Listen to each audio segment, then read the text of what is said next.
Hello, and welcome to a new season of the LCU Coaches Show, brought to you by the Chap Radio Sports Network and the LCU Podcast. Hi, everyone. I'm Brennan Riker, your host. On behalf of Chap Radio, we are so excited to bring you another year of insight and thoughts from the terrific coaches that are here at Lubbock Christian University. Coming up today on 99.1 Chap Radio, we will have a lineup of preseason interviews featuring the head coaches of LCU Soccer and LCU Volleyball. Joining us first today is head men's soccer coach Collin Cone, entering his third season at LCU. Coach, how has your summer been? It's been good. It's been a little bit different than normal. My wife and I had twin boys, and so it's been busy. And there's been a lot of preparation for the season, and we did a lot of camps and things like that. So it's been really busy, but it's been really good, and it's been really positive. I don't suppose that they've had their first words, goal or kick or any of that yet. No, we're still working on that. Hopefully, something with soccer is one of the first words. But yeah, they're doing awesome and they're healthy, and so we're thankful to the Lord for that. That's awesome to hear. Now, how have you been able to balance life as a coach and life as a dad? Yeah, so I haven't had much of a season having to balance both those things. But I mean, a little bit of last spring. But fortunately, our babies were born the week of spring break early on. And so pretty much the guys went on spring break. We had the kids, and when they came back, I was already back kind of in the office, and we had some family in town that was helping around the house. So having the family around was a huge help, especially getting through the spring season and things like that. And then this summer's been awesome. We've had family in and out from both sides of our family. And this preseason, my mom's coming into town, so she's going to hang out with the kids and my wife. And because obviously it's a really busy time for us as we get things going. And then on some of the big away trips, we have some family coming in town to hang out as well, which has been a huge godsend and blessing to us. Well, that's awesome to hear, Coach. Now, quickly looking back onto last season, the Chaps went 6-4-7 overall, 2-3-4 in Lone Star Conference play, seventh place conference finish, and just missed the LSC tournament on the last day of the regular season. Now that you've had, a lot of time to reflect, what did you take away from last season? Yeah, you can't tie games like we did. That's probably the biggest thing. I think early on in the season, we started off with probably one of the best seasons in LCU history in terms of the men's soccer program. And I think we had more wins early on in the year than we've ever had. And then for some reason, we just could not find the back of the net. And we struggled to score. We could hit the post, and we could even find ourselves in a hole 2-0 down, and we could get to 2-2, but we just couldn't get that third goal. So we have to find a way this year to try and keep getting the ball obviously out of our net and keep people from scoring on us. But we also have to figure out how to score. We got to figure out how to manage games better, I think, in my opinion. Because when I reflect back, I think there were times where emotionally we weren't able to control ourselves in big moments. And I'm not saying in a bad way necessarily, but just our response to a goal being scored on us, or a response to when we scored. And so we gotta not tie those 7 games. I think if we convert some of those ties into wins, we're not only in the tournament, but I think we're one of the better teams in our conference. But the problem is we tied those games, and you can't have that. And if you had told me early on last summer, Brennan, that we'd only have 4 losses on the season, I would have said, well, okay, that's great. We're probably in the national tournament potentially at that point. But if you tie 7 games, it puts you in a bad spot. Even though entering last season, you retained a lot of important players from your first season here at LCU, like Pablo Diaz, Tom Miles, Yele Bourne. You also brought in a lot of new faces to the program that had the task of gelling together well as a cohesive unit. How much of that did you see last season? Yeah, I think I honestly think that the guys did pretty well with that. But one of the things we talked to them a lot about is, as coaches and as players and things like that, we shouldn't have to deal with non-soccer related things off the field. And last year we found ourselves sometimes having to do that. not for terrible things or anything like that, but just sometimes, just disagreements or whatever. And so it's honestly a result of just so many new guys. And it's kind of just where we were with our recruiting cycle. When I got here, the team had 10 players on it. I'd come off a really good season, but there were only 10 guys that were returning, of which, maybe 3 or 4 even played significant minutes. So that first year was kind of a scramble to build a team. And then year 2, we were able to bring in more guys that I think fit a system that we want to play. But still, it's a lot of new guys, and it's a mixture of a previous culture with our culture that we're trying to develop. And sometimes, those things can butt heads a little bit. And so we definitely had a learning curve in terms of that. It's interesting though, like this year we brought in 17 new guys, and that's really unique. That's a pretty large recruiting class. And I want us to get to the point where we're bringing in 7 guys, instead of 17. And the big thing is just, we graduated 12 guys, last season. It's just where we were in our recruiting cycle and things like that again. And obviously the transfer portals played a big part in all of that, and you bringing in older guys, and so they leave a lot sooner. And so your recruiting classes tend to be a little bit bigger. But I think we have a good group coming in, so I'm excited about that. But culture is super important, and from day one, it's something that's going to have to be a main focus for this group. You mentioned something there, talking about the transfer portal. It's something that has changed college athletics drastically. From, it doesn't matter, it's Division I, Division II. A lot of coaches from a lot of different programs across the board are having to deal with this unprecedented era of college athletics. What are your thoughts on the transfer portal? Yeah, I mean, I think when you're on the good side of it, you're happy with it, and when you're on the bad side of it and you lose a player to it, you can be really frustrated. The reality is we've only lost 1 or 2 guys to the portal, even this last year. So I'm glad that we have a culture and a university that people want to be at. So I think that's, first off, really, really important. But the reality is, that the portal's definitely changed things, and so we're definitely in a new time. It's kind of, for me, a little bit of a frustration, because I'm kind of a little bit old school, even though I'm a younger coach, where when I make a commitment to something, I stick it out and I see it through. And the transfer portal's just kind of made it easy to go, well, when I don't get what I want, or it's not going the way I want it to go, then I'm just going to jump ship instead of sticking through it and facing adversity head on and things like that. So it can also be a little bit frustrating. I think it's given us such an easy out. And I think that I don't know that necessarily always serves kids well in the long run and in life, because you're going to face a lot of adversity in your marriage and your job, and those are things that I would hope you don't, especially your marriage, I would hope you don't just walk out on when it gets tough. And so it's a little bit frustrating. The portal can be frustrating. I think there's some positives from it, but I also think there's definitely some hard things and some negatives with it attached as well. And I think that's kind of part of it. And you're seeing the NCAA and college athletics drastically changing in other ways as well. And there's always ripple effects. And so it's just managing all that. Obviously, you learn new things as a coach year in and year out. What did you learn about yourself as a coach from this past season? Yeah, I think when I was at my first university as an assistant, when I first started out coaching, I think I was a little bit immature in terms of like my emotions and things like that. And I was probably a little more vocal on the sideline, especially with referees and things like that.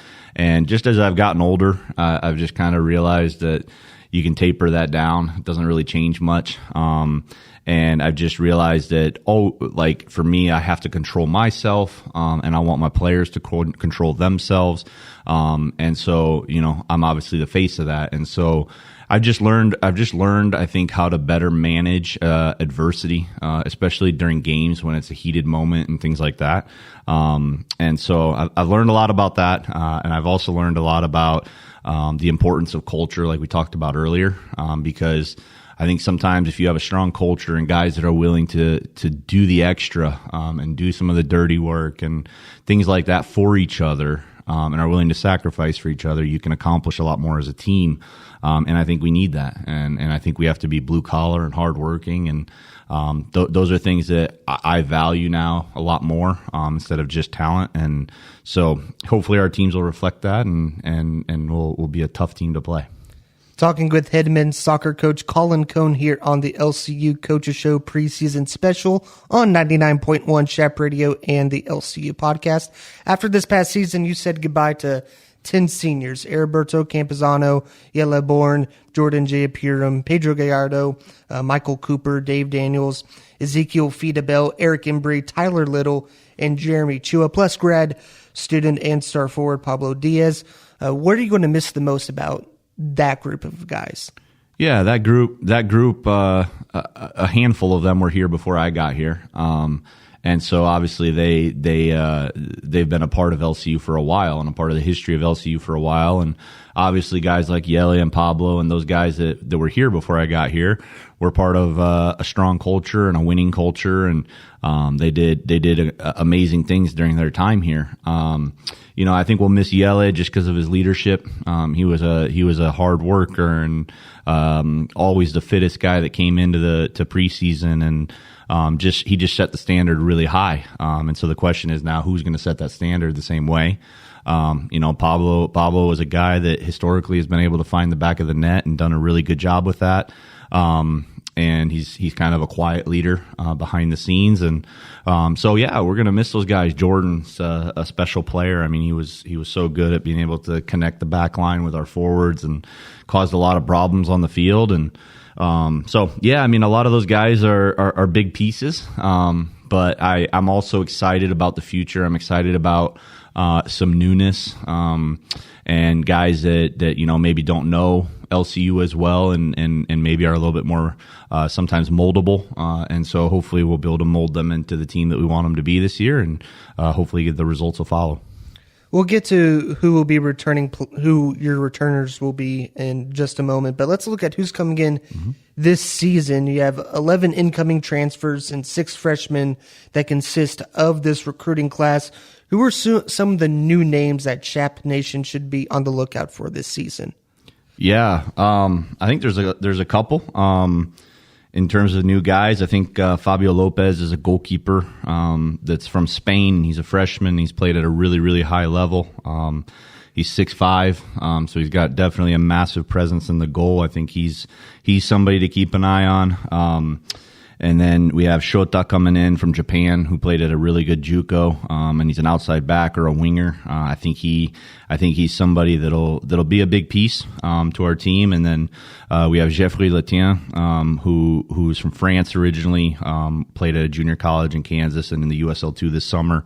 But he's a 6'5" defender, very good player. Good student, but also just a leader. He's a man, and so we have high expectations for him to come in and lead kind of from day one.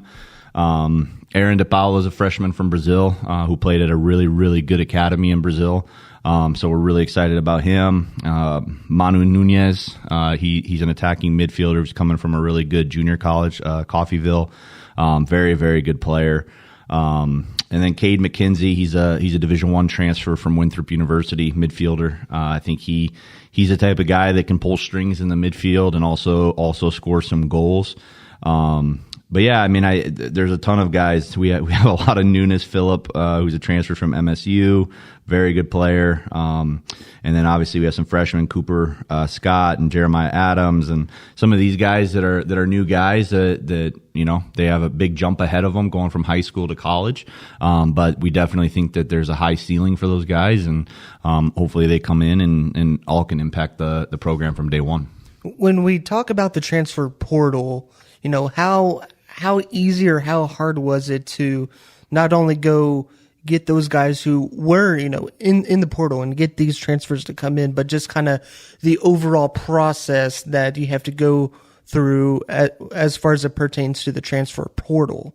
Yeah, in terms of the portal, so a lot of these guys are actually JUCO transfers. A lot of them from NJCAA schools, Division I schools in the junior college, and a lot of them I saw at the national tournament. So those guys, it looks a little bit different. But the guys specifically that we pulled from the portal, it's one of those things where when a JUCO kid's leaving, usually after his sophomore year, he has to. There's no choice. Obviously, you want to do your research on them and things like that, but they have to find a home after junior college.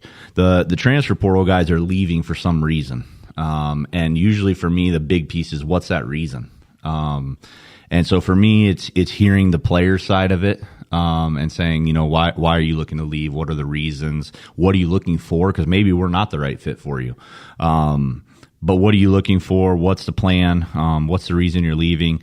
And then also following up with coaches. And unfortunately, we have a lot of these places where guys are coming from. We have relationships with assistants or head coaches there, and they're able to kind of give us an idea of what this guy's like. And so you definitely want to do your research because I don't want a guy that's just going to hop into the portal because something's just not going his way.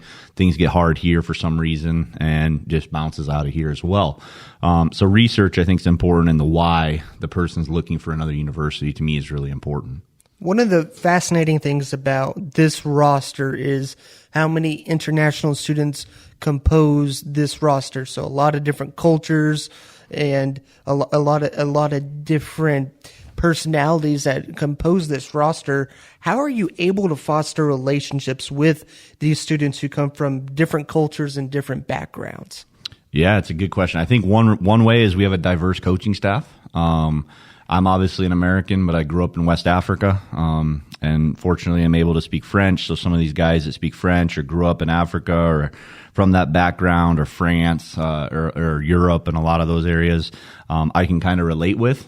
So for me, that's huge. And then obviously we have Duvan Kanchila on our staff, who's returning from last year. Who has definitely earned the players' respect just with his ability on the field himself. He played in the USL2 this summer and was the captain of FC Tucson and made it to the national semifinal this year. And hasn't played in a year. And he's an incredible coach, incredible person. But a lot of our South American guys can relate with him, or guys that can speak Spanish because he's fluent in Spanish, obviously being from Colombia. So that's a huge help there. And then obviously, we brought Jonathan Woods back, Jono, who was at Georgia Southern for a year. He's back now and he's on our staff again. And obviously he's from England, and he also him knowing LCU and having played and captained here at LCU, he's able to bring something to the table that me and even Duvan can't bring to the table. So a lot of those European guys, England, things like that, he's able to help with bringing that group together. So the reality is I think that's one of the unique things and one of the niches of Division II, even like NAI soccer, but Division II soccer as well, where we have a lot of internationals. And I think for us here at LCU, that's kind of a niche for our program.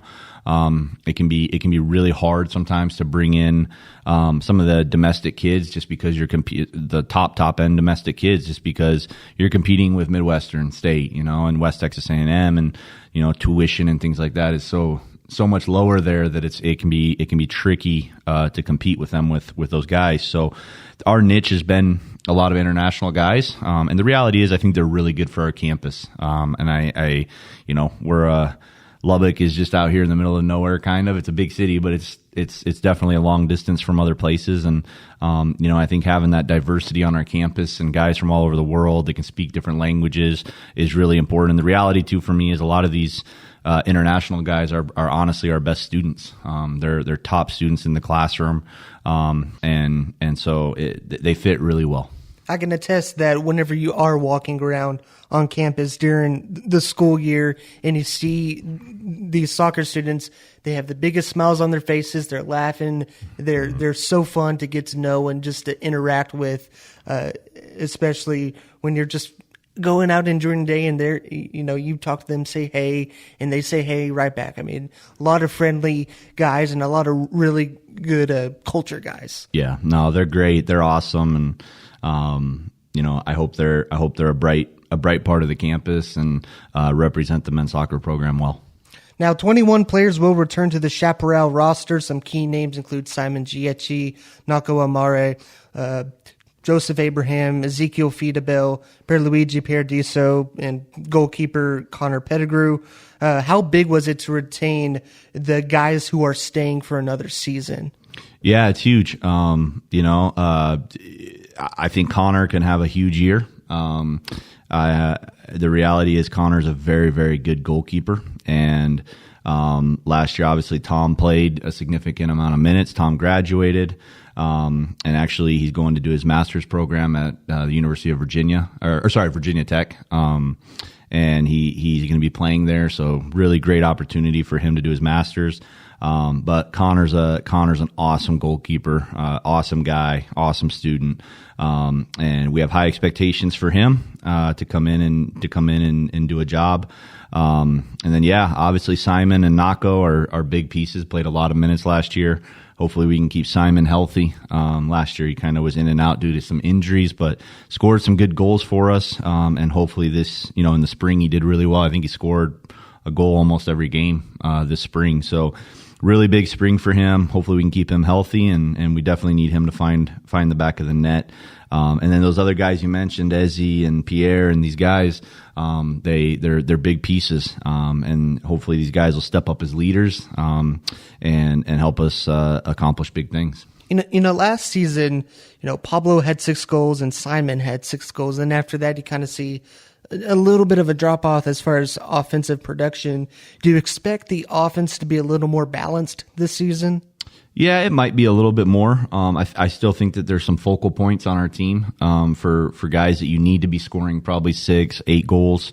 But as long as there's some key guys that are scoring 6 to 8 goals a season, and you have a couple center backs scoring goals off set pieces, and midfielders scoring a goal here and there and things like that. I think that you can find yourself in a good spot, but definitely need those guys to produce, and definitely they're big years for them. I mean, Nako, it's his senior season. Simon, it's his senior season. This is their last rodeo in terms of college soccer. So the hope is that they'll come in and do a really good job. And then obviously, you want to be dominant on set pieces and things like that. So hopefully other guys will find the way to put the ball in the back of the net as well. Talking with head men's soccer coach Collin Cone here on the LCU Coaches Show Preseason Special. So Connor's going to be the starting goalie to start out this season. Honestly, we don't know yet. I've told every single guy on our roster that it's a new season. What you did over the summer is super important. How you come in and the confidence that you're playing with from day one is super important. I think it's definitely, in terms of Connor, I think it's definitely Connor's position to lose. I know what we have in Connor as a goalkeeper, and leadership and his ability to even play with his feet. But we also have some goalkeepers that are new that we don't exactly know what we're going to see from them. We've seen them on film or we've seen them in some games, but haven't gotten to see them in training, haven't gotten to see them, in person a bunch. So yeah, I think right now it's probably Connor's position to lose. But I think that Connor can also be the guy. So, we have high expectations for all of them, but the reality is preseason's the new year, and it's new opportunities for every single player on the roster. We don't, there's guys, and we told the guys this, earlier this summer, that, I don't care. It doesn't matter if you were an All-American. At the end of the day, it's a new season. And if our job as coaches, I think, is to recruit better than we have. I think that's how you get better, and the hope is that we did that, and hopefully it's a really competitive group in training, and hopefully it makes the decision on who to play in all those positions really hard. You mentioned the work that some of the players put in during the summer. 18 players this summer went out and participated in amateur and semi-professional soccer leagues. When these guys go out and they compete in the off-season away from your program, what do you want them to gain out of those experiences? Yeah, obviously you want them to win, and you want them to try and go far in their respective leagues, whether it's in the USL2 or the MPSL, or UPSL even. But the reality is, I don't want them to get hurt. That's a big one. So I hope that they're always managing their loads well, because they're coming off a fall season that's tough, and then you go through a spring season that's not easy as well. And then, your summer's kind of your break, but you don't want guys just taking a break and taking too much time off. But that's where the summer leagues are super important. But the reality is I hope they go and they have a good experience. I honestly, the game time is important to me in terms of like, you want your guys to play. But bigger than that for me is them being in a top training environment where they're being pushed in practice. And a lot of summer teams, they'll only practice once or twice a week. And so trying to get them in places where they're training consistently, and probably more than that is important to us. And luckily this year, we had a lot of guys that were picked up by teams all over Texas and, all over actually the U.S. So it's a good thing, and it's fun to follow and to see how they're doing and, all that type of stuff. But, it's time to have them back. We're ready to get going. Looking at a coaching change, you mentioned Jonathan Woods is back, but last season your goalkeepers coach, Alistair Caldwell, was named the head women's soccer coach here at LCU in April. What was it like having Coach Caldwell on your staff for one season, and what do you expect for him in year one as he leads the Lady Chap program? Yeah, Coach Caldwell was awesome for our goalkeepers. It was really nice having a person that was knowledgeable about goalkeeping and was a very good goalkeeper himself. And so we're bummed a little bit to see him go, but we're also really, really excited for him too as he starts his head coaching in college and with the women's team here at LCU. And honestly, I think he's going to do a great job. I think that he's jumped, just come in and hit the ground running. And I think that the ladies respect him a lot, and he's done some really good things in his career so far as a head coach there at Coronado. And so I hope he does a really good job, and I think those ladies are in really good hands, and hopefully he's gonna have a great season. It'll be a little different for him because a lot of the players are not his players and people he recruited, but I think he's gonna take it and he's gonna do special things with them. And I'm excited to see the women's program continue to develop under him for sure. Preseason camp is around the corner, and maybe by the time that this podcast is on demand, camp will be underway for your squad. What are some things that your team is going to work on during camp? Yeah, we only have about a week before school starts, so it's a really short preseason.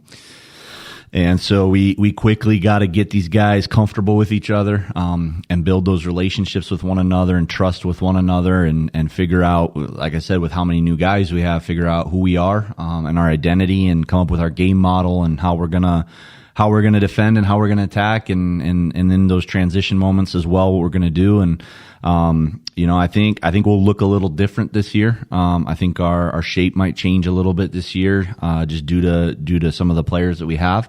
But at the end of the day, we want to build a good, strong culture for these guys, because I think that's part of the foundation. Hopefully they come in fit and ready to go, and we don't waste a lot of time with having to try and get fit. And hopefully we can jump right into our game model and getting prepared for the season. Because, like I said, when you bring in that many new people, you got to get everybody on the same page, and understand how we defend and our roles and responsibilities and all of that. So there's a lot to do in a really short period of time, but we're excited about it. And what's fun is those first couple of days especially are extremely exciting, and everyone's excited to get after it and things like that. But the goal is to try and keep that momentum all season, because early on it's easy to come in excited and it's easy to come in, firing on all cylinders and things like that. But once school starts and relationships start and, all those types of things, it gets harder. And the teams that are going to win and be really successful are the ones that can manage that well. And so hopefully we're able to sustain that and get a little better each day. And hopefully we're performing well come conference season. And obviously we want to do well before that, but hopefully come conference we're performing at a high level and near the end of conference peaking and in the conference tournament and all that. You kind of talked about this earlier in the show, but what do you want this team to improve on from last season? I'd say the biggest thing I'd say is just handling our emotions well. Don't like I always tell the guys, don't let your highs be too high or your lows too low. Try and be consistent So we definitely want our guys to manage their emotions well. There's a lot of things that happen on a field that people don't see, and you got to be able to handle those moments well. You got to be able to turn off what coaches from the sideline are saying to you sometimes, and what players are saying to you sometimes. And so I hope that we manage ourselves well and professionally. That's probably the first thing. And then I'd say, I look back through some of the goals we gave up last year, and there were a lot of times where when we watch the film and we talk about it, we sit here and go, man, those are some really dumb mistakes. Just weird things like balls played back to a center back and missing the ball. And it's such a fluke thing to have happen, but you find yourself 1-0 down because of that mistake, and now you're having to figure out a way to claw your way back. And that happened to us a couple games, and it actually happened with some very experienced players. And it's not to put blame or anything like that, but those types of mistakes have to be limited. And so we need to not make those mistakes. And then the reality is we need to put the ball in the back of the net, and we need to figure out how to do that efficiently and effectively. And we also need to figure out, obviously retaining those leads. We can't let people back into games, so managing games. Talking with head men's soccer coach Collin Cone. Looking at the 2024 schedule, the Chaps opened the season against RMAC foes Fort Lewis on September 5th and Adams State on the 7th, both at home. Those will be part of doubleheaders where the Lady Chaps will play those schools before the men take the field. LCU travels to the Sooner State to open their road slate, squaring off with Northeastern State on September 12th and Southern Nazarene on the 14th. LCU then travels to Nampa, Idaho to face Hawaii Pacific on September 19th and Northwest Nazarene on the 21st. LCU will face LSC foe, Dallas Baptist in a non-conference game on the 25th. What stands out to you about this non-conference slate? It's tough. It's really tough. The reality is last year we went to Fort Lewis and we managed to claw our way to a 3-2, I think it was, win, and it was a massive win. And I remember after the game looking at my assistant coach, Duvon, and I said, I really think Fort Lewis will win the RMAC this year. And I think he kind of didn't believe me necessarily in that moment, but I said, the way they're playing in their very first game is really good. I think we're a bit fortunate to honestly get out of that game with a win like we did. I think a draw I would have been perfectly happy with it, because the reality was it was a really tough environment to play in. The altitude was tough. The grass was long. They spread you out like crazy and opened the field up. Their crowd was all over you for 90 minutes, making comments to you and things like that. It was a tough environment. It was a great opportunity and things like that, but man, it was tough. And then obviously they go on and play in the national tournament they make it a couple rounds deep into the national tournament. They did win the RMAC. So really tough team. They're probably coming in nationally ranked. Adams State is a team that's just gotten better and better, under their new head coach. And, I think that they could actually cause problems this year. This last year we only beat them 1-0 as opposed to my first year. I think it was like 6-0. So they've made huge steps in the right direction, and I think they could be a really tough team to play. Northeastern State is usually in the top 25 at some point. Southern Nazarene is usually in the top 25 at some point. Both games on the road, which is always tough. And then we turn around and we fly to Nampa, Idaho, and we haven't done that before. So that's a new thing for us, and that can sometimes rattle you a little bit. It's a little bit different.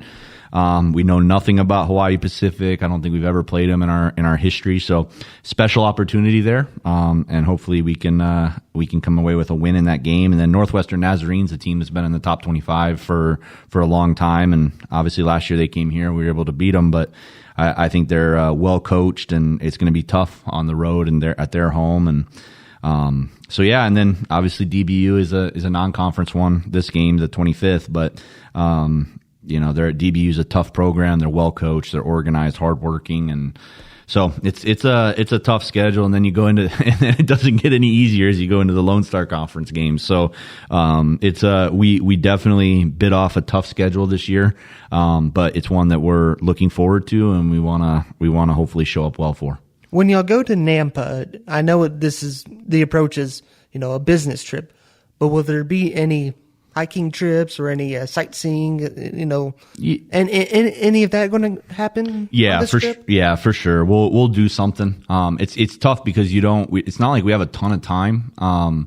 We don't have days on each end, you know what I mean? Just because we're in the midst of season. So we'll go to Amarillo and we'll fly to Nampa. And then when we get to Nampa, hopefully we'll be able to get a little practice in that evening, depending on when our flight gets in and all of that. And then the next day we get up, it's game day. So we gotta get the guys' minds right and get ready to go and hopefully put in a good performance against Hawaii Pacific. And then the next day you're recovering, you know what I mean? And you might get a light session in just to loosen your legs and get some lactic acid out and things like that. But then, that day is when we'll usually try and spend some time, maybe go down to a river. Hopefully the river's cold or something like that. And we can throw them in there and use it for part of our recovery. But then, the next day you have a massive game against Northwestern Naz. And we play them, spend the night, and then we fly out the next morning, and then get back to Lubbock. And then we got to prepare for Dallas Baptist. So it is a business trip for sure. But we definitely, one of the cool things about college athletics is you get to travel and you get to see the U.S. And so we definitely want our guys to be able to experience, some special things in the states that we go to or the towns we go to, as that's part of the experience.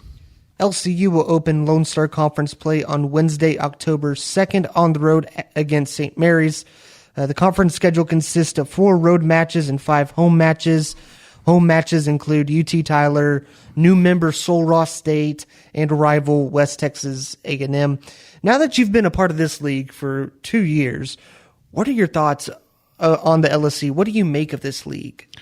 I'd say it's by far one of the toughest conferences in the country. I truly believe you could take any team probably in our conference, and they could, in a lot of the conferences in the United States in Division II, I think they could finish in the top parts of their conferences, of those conferences, I'm saying. So it's a tough one. And the reality is you see that, because a lot of teams, you can go beat somebody handedly that's maybe a decent team or maybe even above you in the table, and then you go play somebody in last place and they beat you. And so there's no teams that you can, I don't know how to say it, but I guess look over. Every game is the same. You have to prepare well. You better be on in terms of how you're defending and how you're attacking and how you're handling set pieces and things like that. But it's an extremely difficult conference with a lot of really good coaches that do a good job with recruiting and then also building their teams. And so I would say it's like the Premier League of professional soccer. I mean, in Europe. So it's tough. Every game is tough. Every game's a grind. And so when you get those precious chances in front of goal, you got to put them away. What are your team's goals for this 2024 campaign? Yeah, we definitely want to try and finish in the top half of the conference in terms of conference standings. Obviously, you want to win the conference regular season, and then you want to go on and try and win the conference tournament.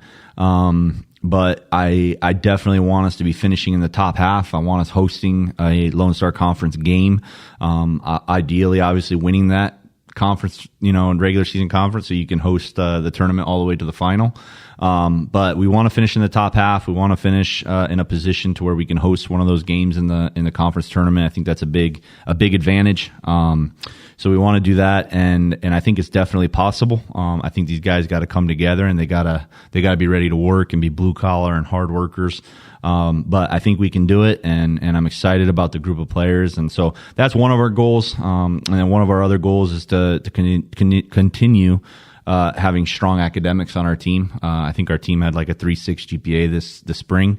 And so that's really good, especially for a men's soccer program. And so I'm really proud of that. And that really matters to us. And we want teachers and people on campus to know that our players are here for academics as well. It's not just the soccer. And I think that represents well for us, their countries, their families, things like that. And so academics be very high. And then also one of our other ones that we've talked about as a program is we want to be able to impact the community. And so we try and do some community service things, events and stuff like that. But we want to play a part in that, but also be more of a presence on campus.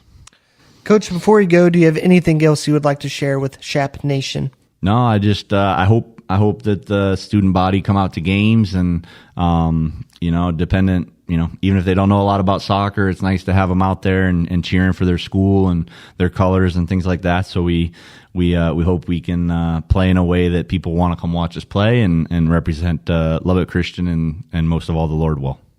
Coach, thank you so much for your time, and we wish you nothing but the best this season. Thanks, Brennan. Appreciate you, man.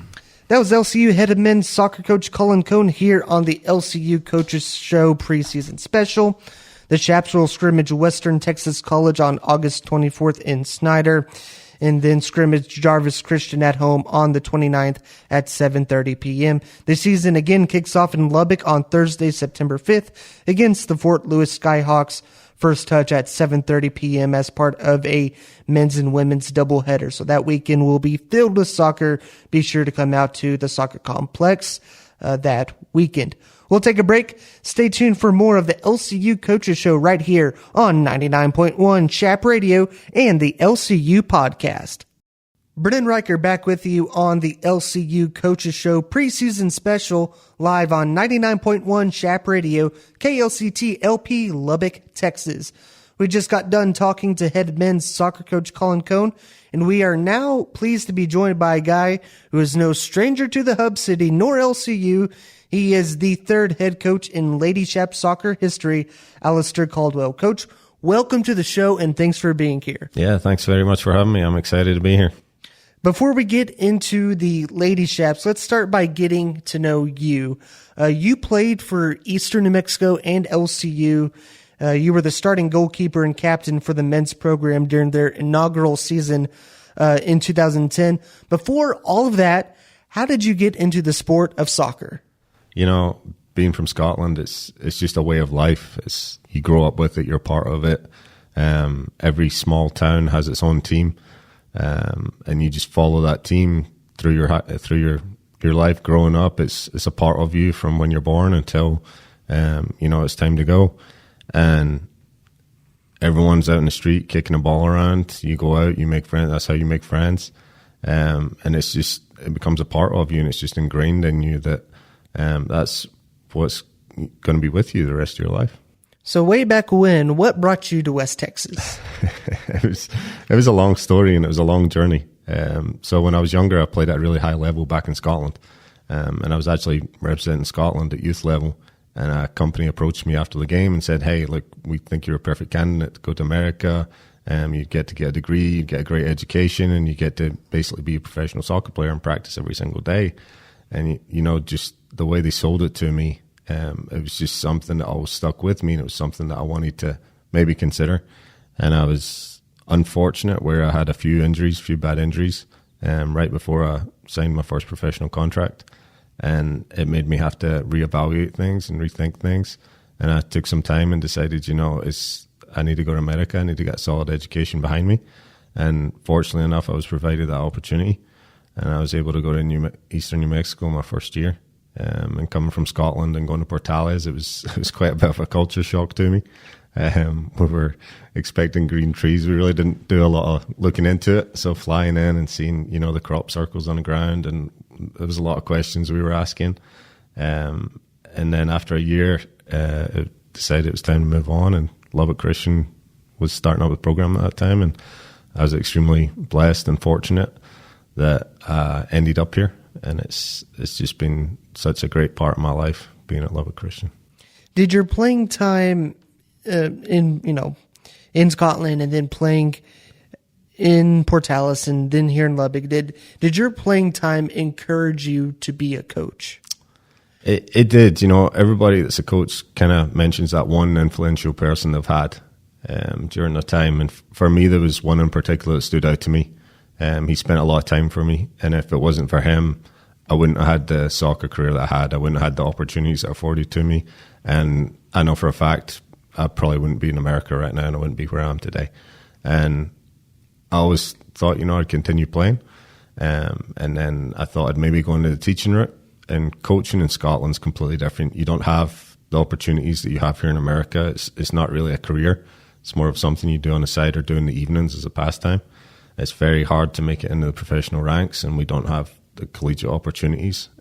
So when I realized that it was something I could do here, it was something I'd thought about and considered.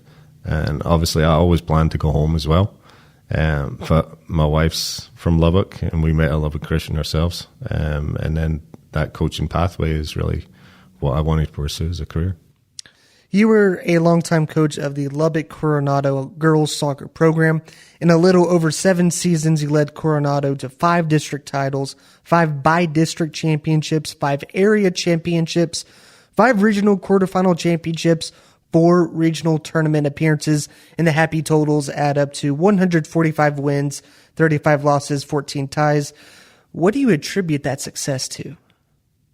I think the culture of my programs and my coaching style. You can say I was lucky as well to a point.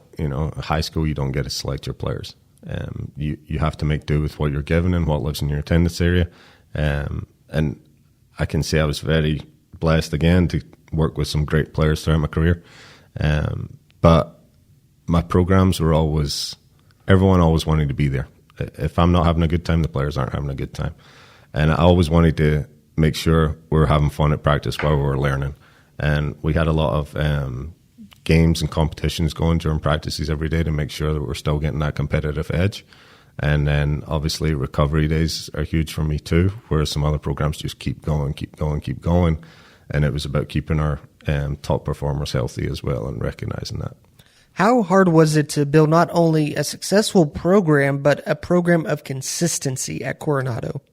It was tough. There's no doubt about it. You see there's a lot of great high schools around here in this local area as well, and others that have, better facilities than what maybe we had. You have high schools around here that have their own soccer facilities. And Lubbock ISD, we're landlocked. We don't have the space for it. So it's kids see things, they're shiny, they're new, they're attracted to that. But fortunately enough for me, girls that played for me gave me good recommendations to others, and we created that good atmosphere that it wasn't just about the wins. It was a place where parents knew that their kids could come and learn and develop and be safe, and that they'd grow to become adults ready. When they graduated high school, they were ready to go into the world. When you accepted the head job here at LCU, how hard was it for you to step down from the Lady Mustang program? When it's been a part of you from so long, though, it's just ingrained into I'll be a Mustang for life. I'm excited to go back and watch some events. I know some of the sports started today, football and volleyball, and I'm just 2 miles along the street. But there came a point to where it was time for me to go. There was a change in the program. I saw in the future it was a good point for somebody else to come in. So the timing of it was, honestly, it couldn't have been any better. And I feel like God has put me in a position to where this is where I'm supposed to be right now in this time of my life. You were promoted in April to take the reins of the Lady Chap program after serving a year on the men's staff as goalkeepers coach. So you were both the men's goalkeepers coach while also leading the Lady Mustang program. What led you to accepting, you kind of just touched a little bit on it, but what led you to accepting the head women's soccer coach at LCU, the position? So, and this goes back a way as well. So for me, I always wanted to get into college coaching when I graduated, but we wanted to settle down, we wanted to have a family, and graduate assistants and assistant coaches don't have the best salary at times. And for me, it was important that we could have a stable environment for our kids early on at a young age, and we weren't struggling and scraping by. So the high school route obviously was a good opportunity for me, and doors opened at the right time for that too. But all the time I've been wanting to challenge myself and take that next step, and I've always said that Lubbock Christian was the only job I would leave Coronado for. It's just Lubbock's a huge part of me and a huge part of my family, and I didn't want us to leave and I didn't want us to move. And then the opportunity with Collin came up. He actually called me in February last year, and it was just something I couldn't say no to. My wife and my kids are now at a point where they're a little bit more able to allow me to do this. My kids are a little bit more self-sufficient, and I'm extremely grateful to them and allowing me to do that. And obviously I feel that if I hadn't had taken that step with Collin, it would have been a little bit harder to get my foot in the door too. and just being able to be in there, be successful, and build that relationship already and get to know people. It was just seeing the day-to-day run-ins and how they do things. It was a dream for me to make that step. After that, it was just, this is what I want to do, this is what I need. And the way it came up, it was completely unexpected. We were getting ready for playoffs with high school, and as soon as the job posted, I think I was the first person to apply. So. Real quickly, I asked Coach Cone to sing your praises earlier, so I figured it would only be fair to have you say something good about him. What was it like, not only getting to work with Coach Cone, but then that goalkeeper group from last year for the men's program, like with Tom Miles? Yeah, so it was amazing to see Collin and the details. The amount of work and effort he puts into it is he's one of the hardest workers I've ever seen. And he thinks about such the small things, small details too. And just the way he ran his program, the day-to-day, it made me a better coach, even at the high school level at that point. Just seeing how I could change things and how I could adapt and how little details were important and how it could just help us in all aspects of our game. And then obviously he set me up to where I had a great group of goalkeepers. Tom was one of the best I've seen. He has such a high ceiling. I know he's doing some great things right now too. And I'm sure he has a big future ahead of him. And then obviously we had Connor too, who's going to step up this year, hopefully. I wish him the best in the season ahead. And it was difficult for us. It was probably one of the hardest situations I've been in to try and pick that starter with such quality goalkeepers, quality group. But I saw, there's going to be difficult decisions like that, and that's the decisions you want to make. And I could see that it was even hard to call on decisions like that. It plays on you a little bit, but at the end of the day, you have to make the decision that you feel is best and what's best for the team. And I know that that's what I'm going to do with the girls this year too. Talking with head women's soccer coach Alistair Caldwell here on the LCU Coaches Show Preseason Special, 99.1 Shap Radio and the LCU podcast. Being that you have now coached at both the high school level and the collegiate level, albeit a lot longer at the high school level. And now, maybe other than the skill set, obviously, what to you is the biggest difference between coaching at the high school level and the collegiate level? I mean, obviously the recruiting. It's a great opportunity for me to be able to bring in players that fit my system and build to that. Whereas we had to kind of adjust and go based off what we had at high school level. I mean, this season, for example, it's going to be like a high school season almost in terms of the players we have, because they're what we had coming in and the recruits coming in. And we're going to build our system around it this year, whereas in future years I'll be able to bring in players that suit exactly what I'm looking to do and how I'm looking to play. And then, like I said already, just the details in the day-to-day running. You go to high school and you teach during the day, during the morning, you're in class and you're with other students. Whereas here, entire day is devoted to soccer and making sure we're ready for practice or that next game, and making sure we take care of business on the field. What is your scheme, or I guess philosophy, that your teams are known for at Coronado that you want to implement with your program here at LCU? So at Coronado, when I took over, I always wanted to be on the front foot. Some teams will go out there and they'll set up and they'll just make themselves difficult to beat. And a lot of coaches will say this too. They want to play to win. I want to score the most goals. If we're winning 4-3 as opposed to winning 1-0 or tying 0-0, I'm good with that. Obviously, there's things we can work on to maybe prevent those 3 goals, but I want to be a fast-paced, fluid attacking team. And I think what we have this year, we have a good foundation to start that. Our formation may be slightly different, but I'm extremely excited to see the group of girls that I have and what we're going to do this year. When you were on staff with Coach Cone, how much did you get to see the Lady Chap program in action? It was difficult for me. Just obviously, even though seasons are different, when it was a home game, I was with the guys. There was a couple of times they played before us, but with my school schedule as well, it was almost impossible to get to both. So when you look at the roster that you have now, and you've been able to assess the players, and of course you still got to help out during March, interim head coach at that point. So then you were starting to get familiar with the players and the roster and their personalities.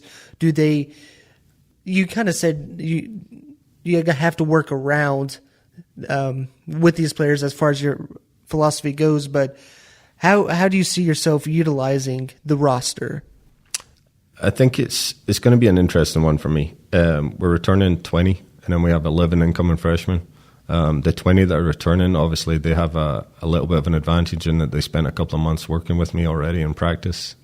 We had a couple of spring games too, but all 20 of them, they're all coming back. We wanted everybody to return. I was extremely excited about it.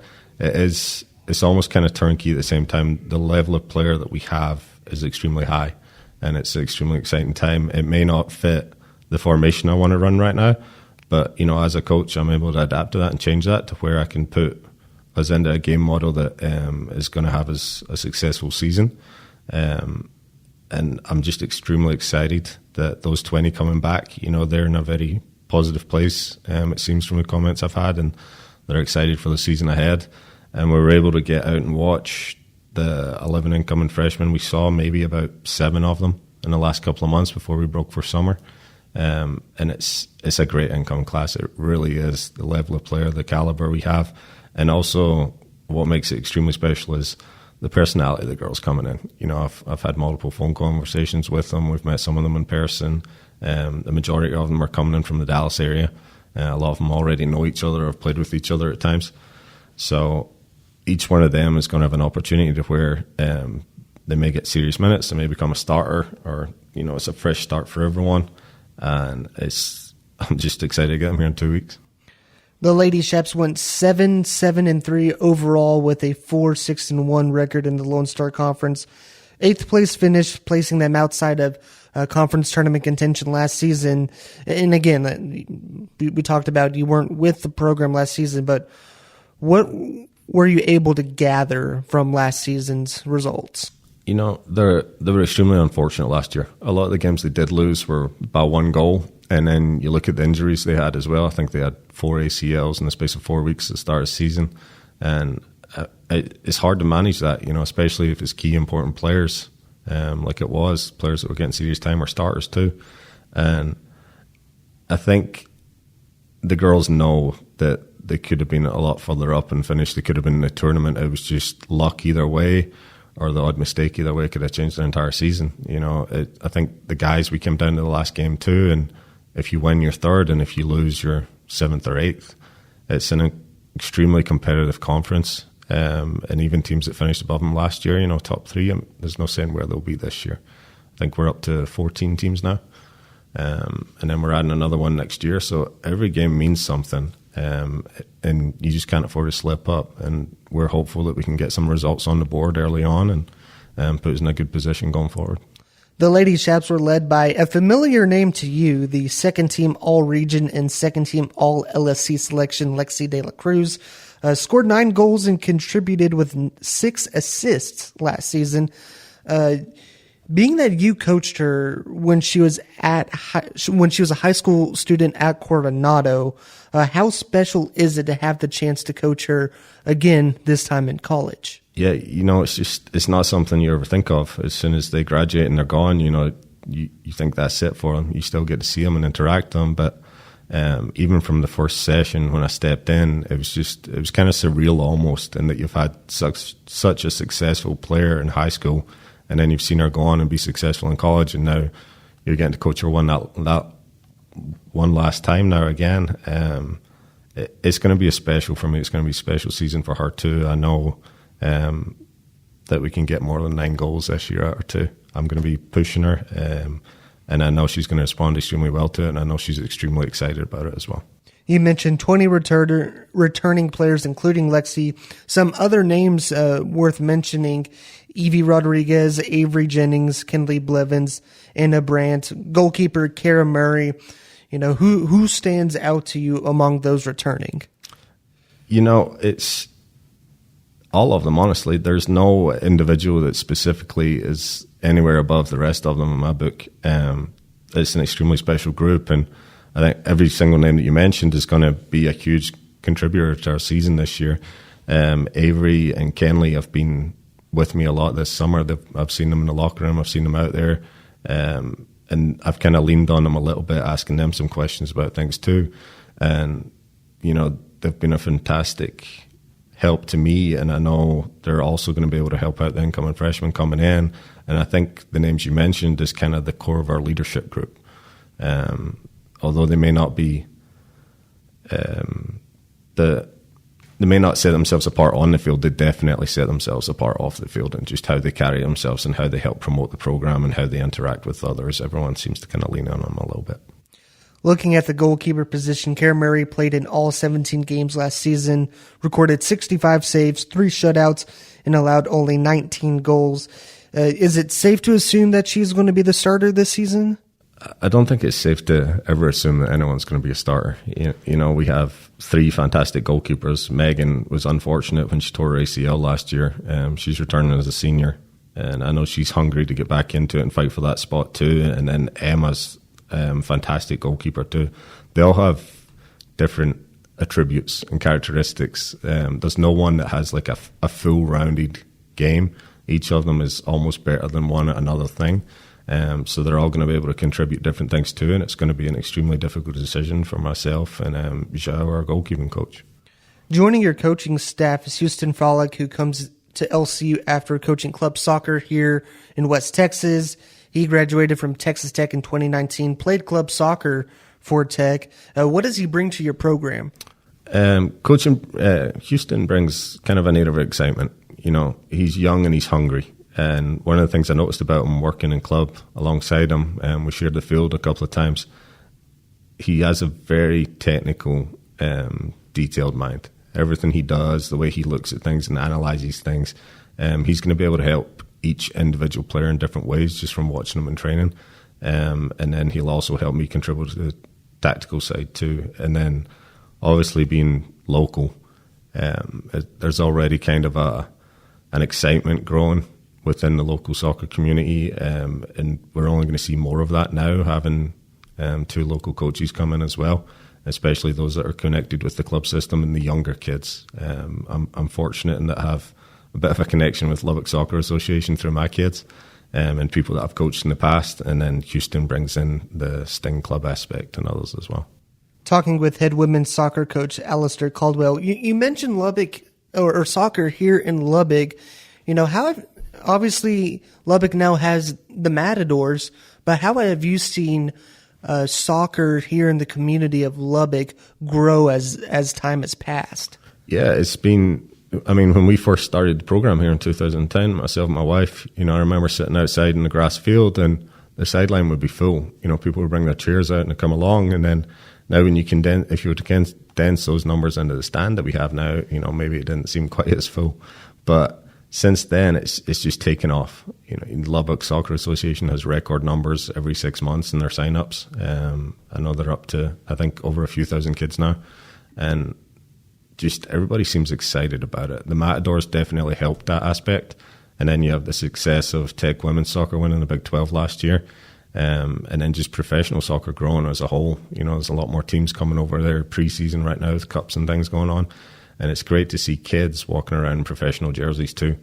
The Matadors obviously being out here as well. You know, they had the US Open Cup games here in the spring, and seeing the amount of people out here. I think we had a few thousand people on the sidelines at the soccer games.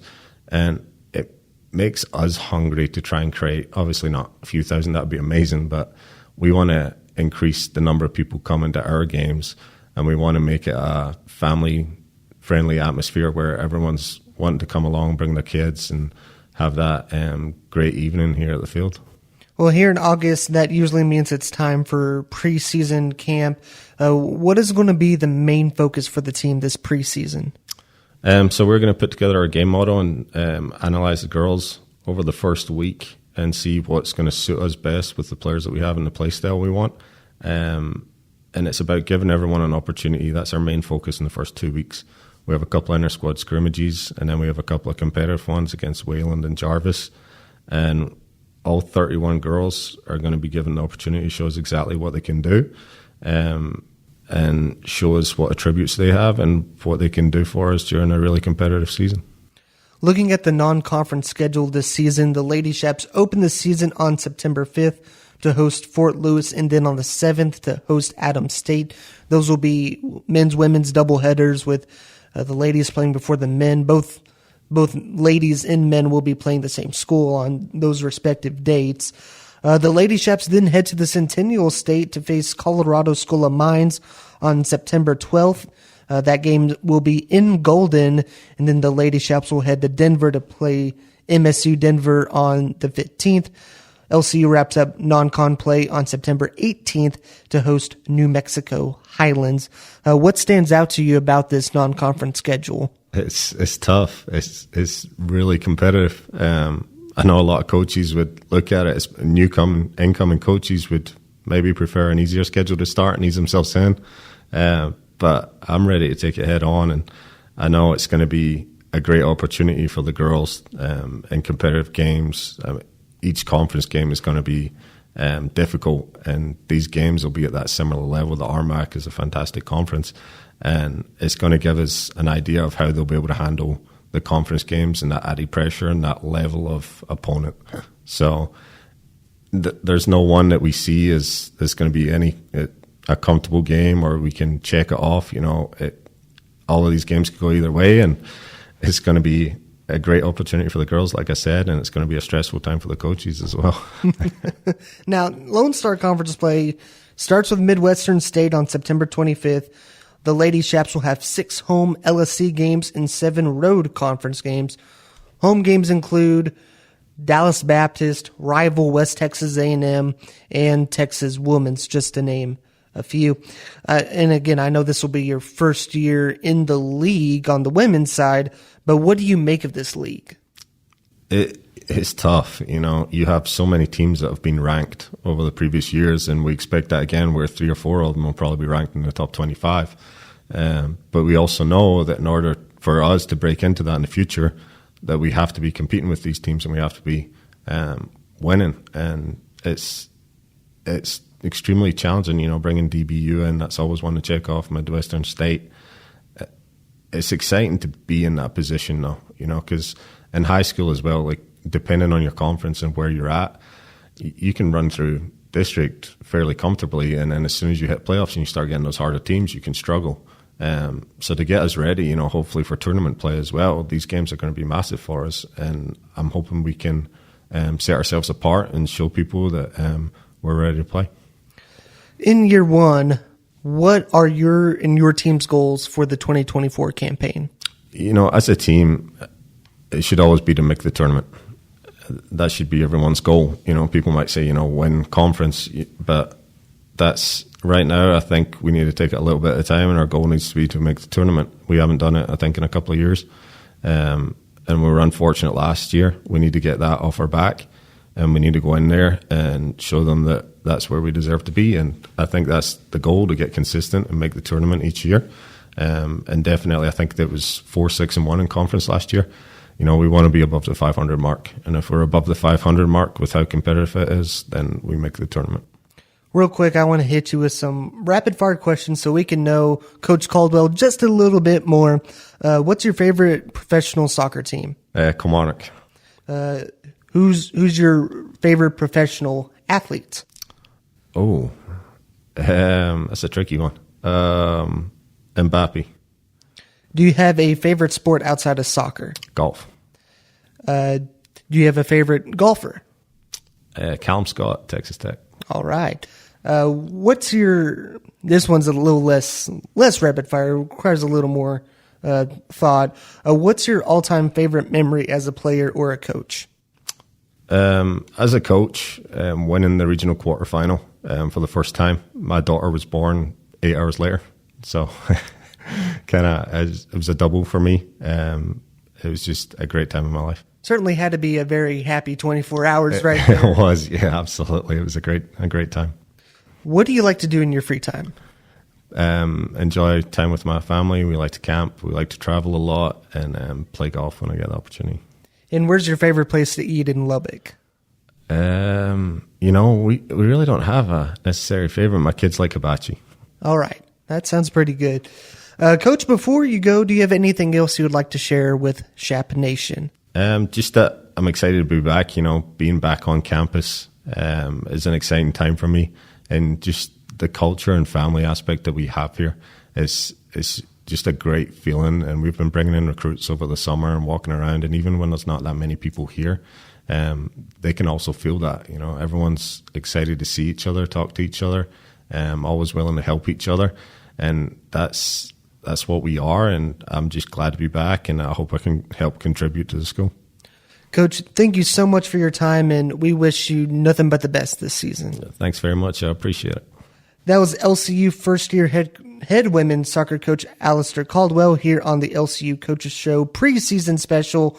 The Lady Chaps will scrimmage Wayland Baptist on August 27th here in Lubbock at 7 p.m., then scrimmage Jarvis Christian at home on the 29th at 5 p.m. The season kicks off in Lubbock on Thursday, September 5th against the Fort Lewis Skyhawks. First touch at 5 p.m. as part of that men's-women's doubleheader. We'll take a break, and we'll be back to wrap things up with volleyball coach Keith Giboney. Stay tuned for more of the LCU Coaches Show right here on 99.1 Shap Radio and the LCU Podcast. One more with us on the LCU Coaches Show Preseason Special. Brennan Riker with you live on 99.1 Shap Radio, KLCT LP Lubbock, Texas, and on demand on the LCU Podcast. We've talked to Collin Cone and Alistair Caldwell, and now joining us to wrap up the day is head volleyball coach Keith Giboney. Coach, how's your summer been? Thanks for having me, Brennan. We've had a great summer.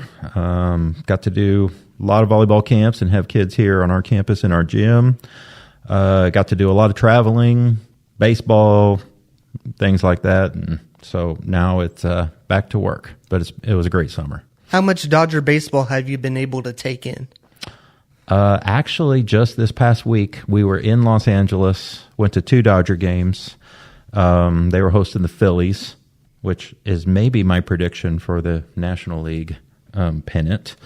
Phillies have the best record in baseball right now. The Dodgers are excellent, but they're depleted on their roster. We saw a win and we saw a loss. But it was great, and I love going to Dodger stadiums. Out of all the stadiums we've been to, that one's sentimental favorite, but also it's just one of my favorite. And a little fun fact, my wife and I have been trying to go to every ballpark, and just in May we checked off our last 2. We went to Oakland and San Francisco, so we can now say we've been to all 30 ballparks. So we kind of started the summer with a baseball trip, and that was checking off those last 2 ballparks, and then ended summer by going to our favorite and seeing the Dodgers. Last baseball-related question. I could do baseball all day. I know. I could probably do baseball all day, too, but for time constraints, sure. This might be the last one, maybe. So outside of Dodger Stadium, which stadium's your favorite? I get asked that a lot, and it's hard to answer. From a nostalgia standpoint, Fenway is just a great experience. It's really neat. I love Fenway, and we did the tour where you kind of see the inside and learn all the history, and that was fascinating. On the modern side of things, it's kind of a funny answer, but our favorite has been Pittsburgh.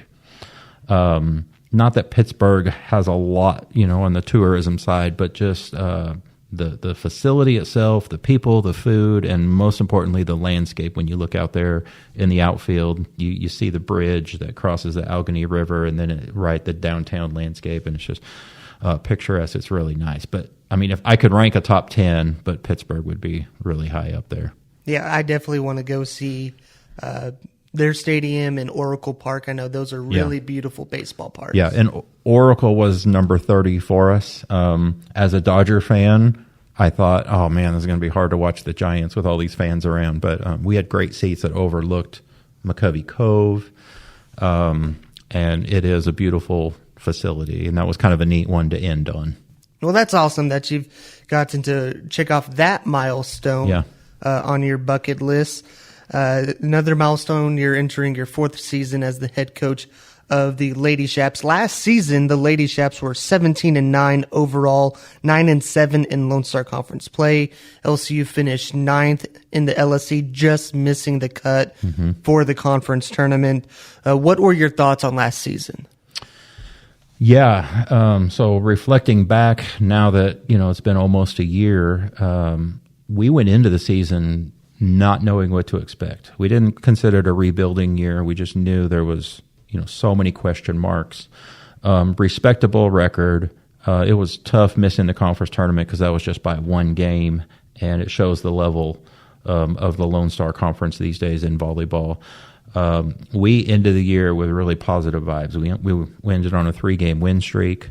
Our team was so solid on and off the court, and we were happy. And one thing I've said on repeat is there were many matches where we were not the superior team, but we fought like crazy and played really hard, where they could have rolled over and died sometimes. So there were a lot of times where we had what I would consider a good win. I mean, pardon me, a good loss. I'm not a good loser, but there were times where, it was like, man, we played really hard. We fought well. We were in it till the end. And then on the intangible side, just how smooth the season went, our team chemistry, the quality of kids we had. We just kind of looked at it as just a milestone in a lot of different areas where we were really pleased, and it was a privilege to coach that squad. Coming off your third season at LCU alongside your assistant and your wife, Michael Giboney, what has the journey been like for you and Michael since you got to back to LCU really in 2021?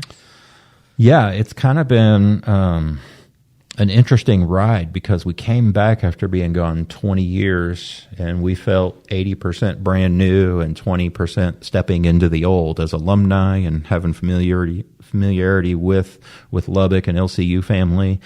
So that was really neat. Coming in post-COVID, life was different, coaching was different.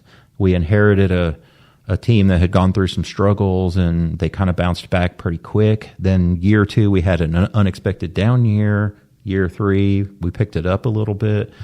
It's been interesting. It's been very rewarding. It's been a lot of fun. And now it feels a little bit old hat where, it's not the same every day, but we know what to expect. We know what we're getting into. We look at our roster, and these are the kids that we brought to LCU. And so we do feel like they're our kids in our program and kind of what we want to get out of them. And so I think we're trending upward. Not that it's ever been bad. It's just getting to feel a little bit more, like our program. This offseason, you said goodbye to 2 seniors, Chloe Menard and Callie Dolland. These 2 were sophomores when you first arrived at LCU in 2021. What can you say about these 2, and what have they meant to your program? Yeah, anytime you coach anybody that long and longer, even though we inherited them, those were 2 quality young ladies on and off the court. I feel like they had great experiences at LCU, and they gave so much to the program just with their leadership, their on-court statistics. But I kind of hear their names and think of those like 2 of my own kids, and they both have graduated, and they're moving on to adult life and the real world, and they're going to thrive and be successful. We probably had a small part to do with that, but it's just been fun to get to coach them, get to know them. But, the rewarding thing in coaching is while you have them, you try to plant seeds in them and you watch them grow and thrive. But then really the joy is seeing what they continue to do after college, because we like to keep up with them, and social media allows you to do that. Some go off and some stay close, but you always have those relationships, and having them become successful people, whether it's spouses, moms, employees, that's the rewarding part for us. When you talk about Dolland, she was a key figure in blocks last season, 113, ranked 33rd nationally in that category. How hard is it to replace a key player like her? Yeah, she was a middle blocker for us, put up good numbers every year we had her. By her senior year, she was incredibly stable and reliable, and she was a key on the block for us. And that's a pretty specialized position. You can't just throw anybody in there and know they're going to just fill those shoes easily, because it takes time, especially in the middle blocker position, the adjustment from high school to college game. And so that's not a question mark, but that is definitely shoes we have to fill. Looking at this incoming recruiting class and some transfers, 4 freshmen will join the Lady Chap team: Letty Ray Gwynn, Ashley Howland, Jade Workman, and Cameron Blair. Additionally, Bradley Schweer and Abby Benitez transfer into the program this season. What does this group of girls bring to the program? They bring a mix of everything. Position-wise, that's a balanced group there. With that freshman class, every one of those girls we recruited and got to know, multiple years now, where we got to know them starting maybe in their junior year and then all the way through their senior year. So you feel like you know them already because the recruiting process is long, and then you just can't wait to get them here. But definitely you named 6 girls that will come in and make us better, but also those 4 freshmen and then the 2 transfers who already have the college experience will make us deeper. And then most importantly, I hear every one of those names, and I hear 6 girls that can come in and compete for a spot right away. And that's always exciting because, the strength of your program always relies on what are you adding to it from the year before? How are you getting better? And so the question we have to ask ourselves in recruiting with every young lady that comes across our desk, we say, does she make us better? And if that's the case, then that's something we're going to pursue. And we can honestly say that about all 6 of those young ladies. I talked to Coach Cone about this earlier, but one thing that coaches across the board in college athletics are dealing with is this transfer portal. The transfer portal. What are your thoughts about the transfer portal? Yeah, I go back and forth, and I shop on the portal because there's some pros to it. The biggest thing for me is if we need to add some players to our roster with experience, you can get that. And every college is unique in what it offers. LCU is a unique place, and I think that mostly in a positive way. All our unique qualities make us stand out in a good way from a lot of other schools. But somebody might go to school X and decide it's not for them, and then they need to go somewhere where they can thrive and they can excel and be happy. So I understand that the portal's there and it exists. It's a little bit out of control on the Division I side, especially when you get to football, basketball, NIL throws a large wrench into that and a factor too. I'd say the biggest downside of the portal is I think athletes today get the mindset if they don't like something, well, I'm just going to go somewhere else, rather than seeing it through or bettering their situation or not letting one thing be a huge obstacle in their path. They learn how to deal with these obstacles, make their situation better. And 20 years ago, I think that's what most athletes did. If it's 98% good and 2% negative, they're going to figure out how to improve that negative, where nowadays too many are just jumping ship, and there's the lack of loyalty and commitment as a coach bothers me a little bit. But again, athletes have to do what's best for them, and that's the way of the world today, so we accept it. If it benefits us, then that's okay too. Talking with head volleyball coach Keith Giboney here on the LCU Coaches Show Preseason Special, 99.1 Shap Radio, KLCT-LP, Lubbock, Texas, on demand on the LCU podcast. The Lady Chaps return a healthy group of players from last season, including all-conference selections Kaiten Ginnebacher, Kiana Falaha, and Lily Bickley. What does it mean to return 11 players for this season?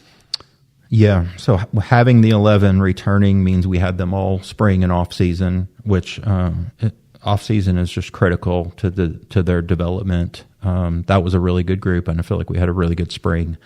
The 3 names you just mentioned are all returning starters and impact players who just bring more experience, more leadership, returning good numbers, and then hopefully you fill in around there. But when I hear those 3 names, I think of some quality young ladies who are really good volleyball players I expect to have great years. 2 of those are seniors, and they bring that leadership. Lily is just a very talented human being and a really good athlete. So they definitely drive everything. And I know we're going to be able to build around them and not just rely on those 3, but that's a quality group to be returning. Falaha led LCU in kills with 334 last season. Bickley was right behind her in kills with 264. What did you see in their play last season? Yeah. Bickley, we actually moved to a different position. It kind of shows her athleticism, but really she does a great job wherever we put her. She just naturally has a lot of ability there. She had a really good spring. We need to get her the ball more so she has more kills. But she can be a very impact player. Kiana, great athlete. She's a great story as somebody who came here as a freshman and worked her way into playing time and has assumed more of an impact role every single season. She had knee surgery this off season, so she missed a lot of what we were able to do in the spring, but she's been here all summer. She's going to rehab. She's going to physical therapy. She's been in the gym. She is very set on making her senior year her best year. Wants to end on a strong note. And so, there's that little question mark just because she hasn't been able to do everything and she's been working up to it. But she actually just got full release by her doctor and she's been in the gym. And so I think she'll be good to go. We just got to get her the reps, but we're going to count on her a lot as well. One player responsible for getting the ball to those players is Kaiten Ginnebacher. Last season, 992 assists, became the 12th all-time Lady Chap to reach 2,000 career assists.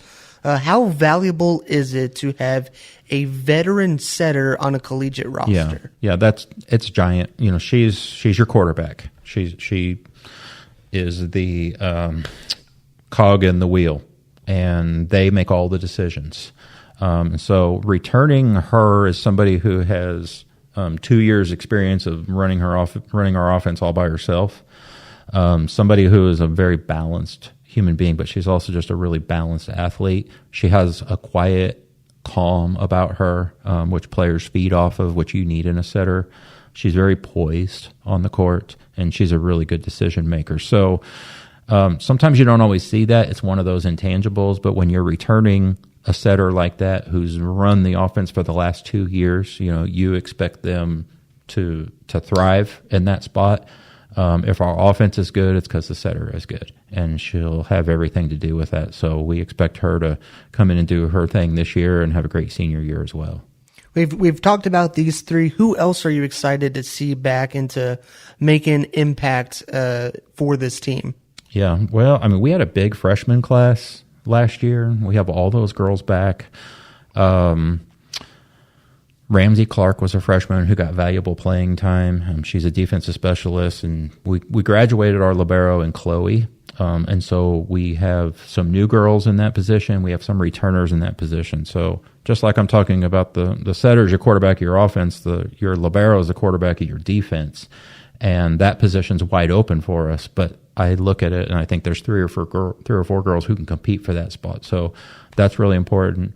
Tatum Flightman was a freshman last year, didn't get a lot of playing time, but she has all the right tools. She's 6'1", left-handed, had a really great spring. She's getting stronger. She was given valuable experience this spring when we would scrimmage, and she really did a good job. So we're hoping she can come in and be an impact for us.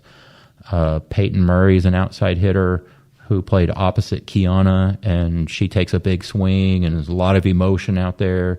One of the most competitive people out there on the court. And so she's wanting to come in and compete for a spot, and I think she can bring that to the table as well. One thing that you mentioned a while ago is you said you had your returning players through the off season, through the spring, and through the summer. Usually when the off season hits, what do you have your team do? What do you have them do as far as training and doing workouts? How does that usually go? Yeah, good question. The spring for us, we're months and months away from our first game. So we kind of start slow after taking that all of December off, part of November. But when school resumes in January, first thing we do is we hit the weight room. We're not too anxious to get them on the court too much. We'll be on the court maybe 1 or 2 days a week. We're in the weight room 3 days a week.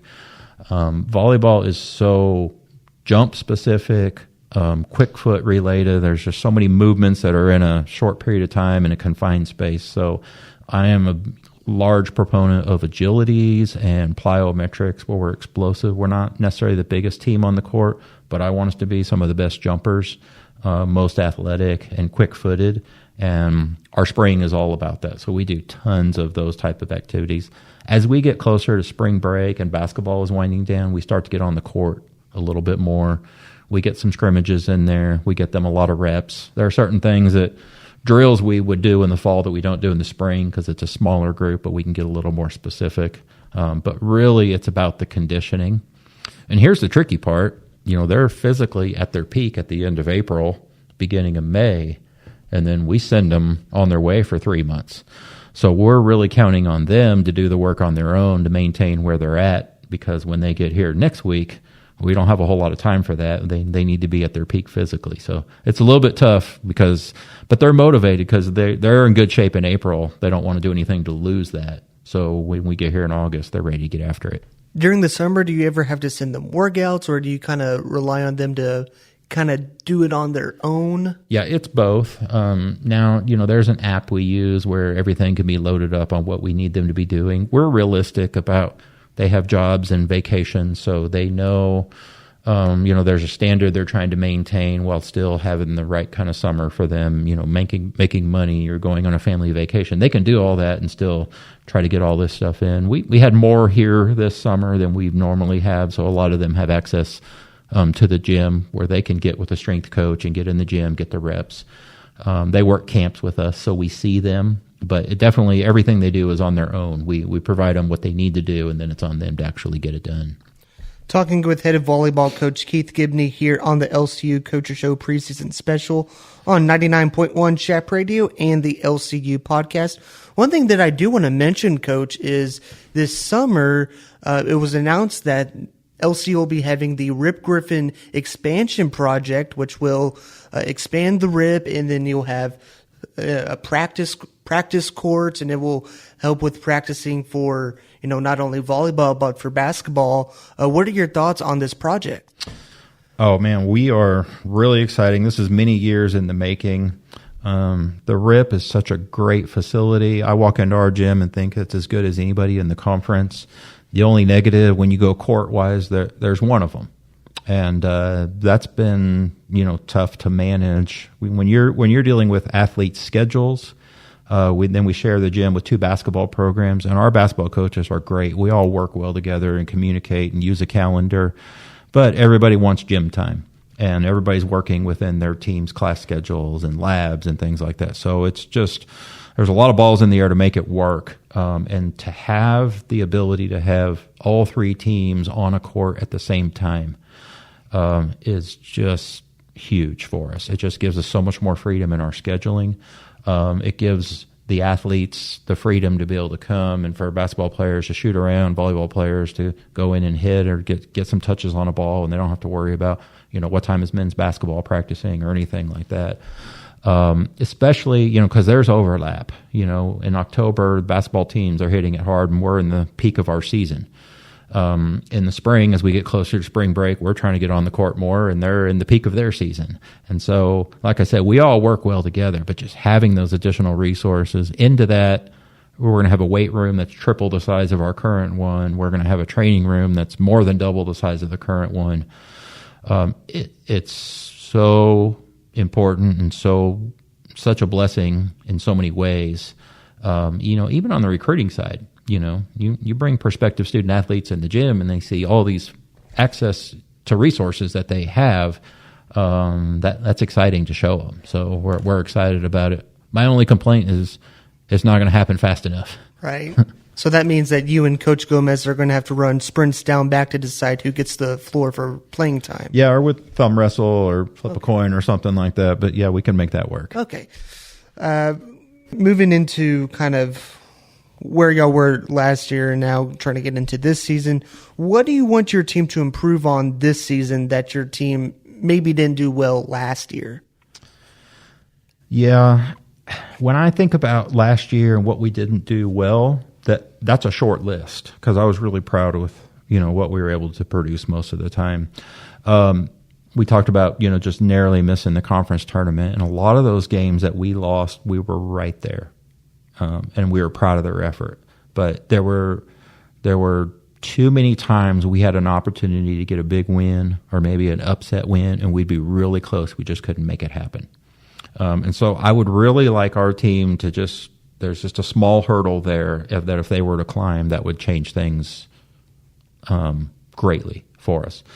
So we need to be in those close games and get more wins in the close games than we did last year. Because like I said, we walked away and it was like it could have gone either way. We were just on the losing end of it too much. And we were proud of their effort.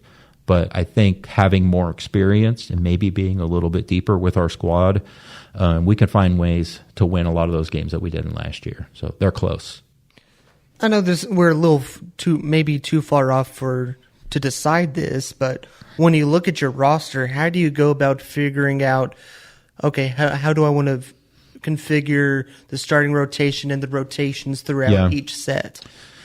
That's a process, a little bit of a puzzle. One thing I try to do is clear the slate from last year. If somebody didn't have a great year or they had a really great year, I try not to let that affect them come day one in August.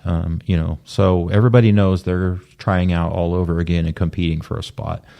So, I mean, we know what girls are capable of, but we're not going to put a roster and positions together too soon because we want them to legitimately prove themselves by what they do every day in practice. Every day's, I call it co-opetition because, that's their teammates and they're cooperating together to make each other better, but they're also competing with that person for a spot. So I don't have many strengths as a coach, but one of them is my unbiased. My bias is I want to win, and I'm going to put the team out there that is going to help make us win. It doesn't matter if they were all conference the year before. They got to come in and prove themselves. So I think it makes for a healthy, competitive environment, and then us to genuinely be able to put that best team out on the floor. Before we dive into the 2024 schedule, I have to mention LCU has 26 matches scheduled for this season, 10 non-conference, 16 LSC matches. Only 8 games will be at home, and they will be all LSC matches. How much intentionality went into having just a handful of home games? Yeah, I would say it's not ideal, but it's the schedule we have. We get to make up for it a little bit next year by having more home games. And last year we had a bunch of home games, and so we're paying for it a little bit this year. I don't mind playing on the road, and the grind of the travel, just it is what it is. Some of these travel games are pretty good experiences, and some of them are just part of the conference schedule. Probably the strangest thing is that we're playing our first 3 weekends out of town that are all non-conference games, which that's just the usual, and that's the way it works sometimes. And then where it got weird was when we open up Lone Star Conference play, it just happens to be that our first 2 conference series are on the road. So that puts us on the road for our first 5 weekends. And then when we open up at home, we're talking, I think it's October 11th. So I've had to answer that question so many times. Why are you guys not playing at home till October? And I was like, that's the way the schedule worked out. So, it's not ideal, but we're okay with it, and we're going to have some good experiences here, and man, we'll be excited to play a home game when that finally rolls around. The Lady Chaps opened the season on September 6th at the Steel City Showcase, hosted by Colorado State Pueblo. 4 matches in that tournament, and it's on to the Route 92 Classic, hosted by Cal State East Bay and San Francisco State for 4 matches there in California. That starts on September 13th. LCU playing the LSC crossover on September 20th. Last year, LCU got hosted. This year, one of the host sites for this is Texas A&M International. So the Lady Chaps will be in Laredo for matches against Texas Permian Basin and Texas A&M International. You kind of just touched up on it, but what do you make overall of the teams that compose this non-conference slate? Yeah, the thing about the non-conference is you're getting to play schools you don't normally get to see. And this year epitomizes that a little bit. Pueblo's not a hard trip. It's a good way to open up the weekend, but we're playing teams from Minnesota, Michigan, one from California, and then Pueblo, who's actually a regional opponent. So know nothing about those teams at this point. I haven't even looked up what they did last year, so we'll delve into that really soon. But getting to see teams you don't normally get to see while getting your feet wet and figuring out who you are before you start conference play is the whole idea. So we get to do that. Weekend 2 in San Francisco. A lot about playing college athletics is experiences. We've tried to give those to our girls. Last year we played in Montana. The year before that we got to go to Alaska. So we're blessed that we're able to do these things. We want to go there. We call it a business trip because we're going to go there and play and try to get some wins, but also we take advantage of where we're at and kind of have those unique experiences. So San Francisco will definitely be a unique experience. And again, we're playing teams from California and Hawaii and just teams we're not going to get to see. So that is all helping us build, improve, get better, learn our lineup that works before we start conference play or even the crossover, which like you mentioned there in weekend 3. Last year we hosted that. It's all by way of the standings from the previous season. So the way the roster fell is we play those 2 schools at International. It's not ideal that it's in Laredo because that's one of our farthest conference opponents. Fortunately, when we play them in Lone Star Conference play, they come here, so we don't have to go to Laredo twice. But yeah, after that crossover, then we go right into conference play for the rest of the season. Conference play officially begins September 27th at Texas Women's. The home opener is on October 11th against Texas A&M Kingsville. A notable away game is at West Texas A&M, who went to the national championship this past season. Notable home games include International, like you said, Lone Star Conference newcomers Sul Ross State, UT Tyler, and then on Senior Day, LCU will play the defending co-regular season champ Dallas Baptist on Senior Day. DBU and WT split the regular season title. You've been in the LSC for 3 years now. What stands out to you about this conference? It is clearly a good conference, but what makes it such a good conference? Yeah, so one thing I think is unique about the Lone Star Conference, the size is just big. Geographically, the number of schools, I think we're at 18 now.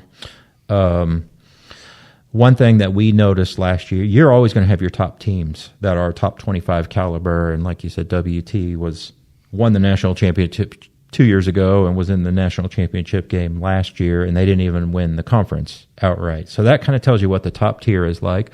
One thing that was very notable to me was when you got to the teams that were from maybe 4th place to about 10th place in the standings, there was almost no difference. There was just a lot of parity there. They were all very good caliber. If you had an off day, you're going to get beat. If you played pretty well, you could probably win, but it was going to be a fight. I think that's the way it should be, but it just means you got to prepare yourself mentally and physically to know that everything about the season is going to be taxing when you enter conference play. Even if you looked at the teams that finished in the bottom 4, we might have got wins against those teams, but I sat there on the bench thinking, how are they 4-9? Because it was a really quality opponent. And I think you talk to any head coach in our program, they'd probably say the same thing, and I think that just speaks a lot to the caliber of the conference the way it is. So, yeah, that middle tier has really taken it up a notch since we got here, and I don't expect that to be any different this year in the near future. Talking with LCU head volleyball coach Keith Giboney. Coach, what are your and your team's goals for this season? First of all, we want to improve on our record. We'd love to have a good preseason and then a good showing that gets us into the conference tournament. We'd love to advance out of the conference tournament. Those are all baby steps. Some of them could be conquered in a year, and some of them might take a few years. But I don't see any reason to think our team can't make that conference tournament, get into the regional rankings, go to the NCAA tournament. I don't know if we're there this year, 2 years, or where that is down the road, but I try to be realistic, but also have goals that we're working to attain. I move our goals to more than the wins and losses. I bragged on our kids about what quality people they are. We've got an academic award every year I've been here based on our team GPA, both on the national scale and within the conference and having the highest GPA. So when they're winning on the court, when they're excelling in the classroom, and then we just have quality kids as far as how they love each other, what kind of teammates they are, how they represent LCU on the court, but in the community, and in their everyday lives is really important to us. We're not just trying to win ball games. We want good quality kids that are going to graduate and have good life experiences, but especially be good ambassadors for our fine institution. Coach, before you go, is there anything else that you would like to share with Shap Nation?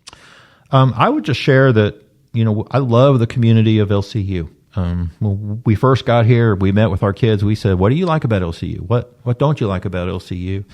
And every one of my athletes who had been there longer than us, because we just got there, was so positive about their professors, the people they're in everyday campus life with.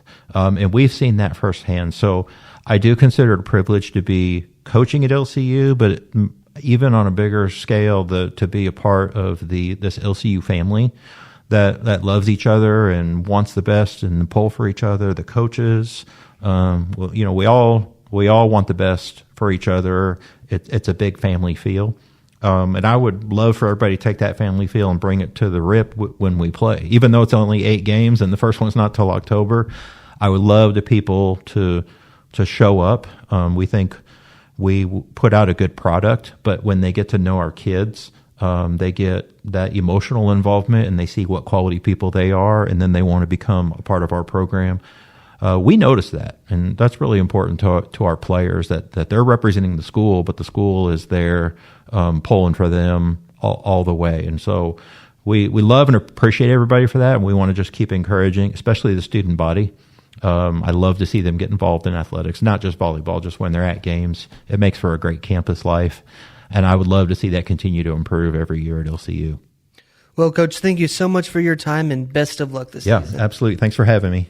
That was LCU head volleyball coach Keith Giboney here on the LCU Coaches Show Preseason Special. The Lady Chaps, again, opened the season on September 6th at the Steel City Showcase hosted by CSU Pueblo. LCU will play Cal State East Bay at 11:15 a.m. and CSU Pueblo at 3:45 p.m. on that day. That will do it for us. Thank you so much for tuning in to the LCU Coaches Show Preseason Special on 99.1 Shap Radio and on demand on the LCU podcast. Be sure to tune in weekly during the season to hear from our coaches to get everything you need to know about the Chaps and Lady Chaps. For Collin Cone, Alistair Caldwell, and Keith Giboney, this is your host, Brennan Riker, signing off. Y'all have a great day, God bless, and we'll see you around.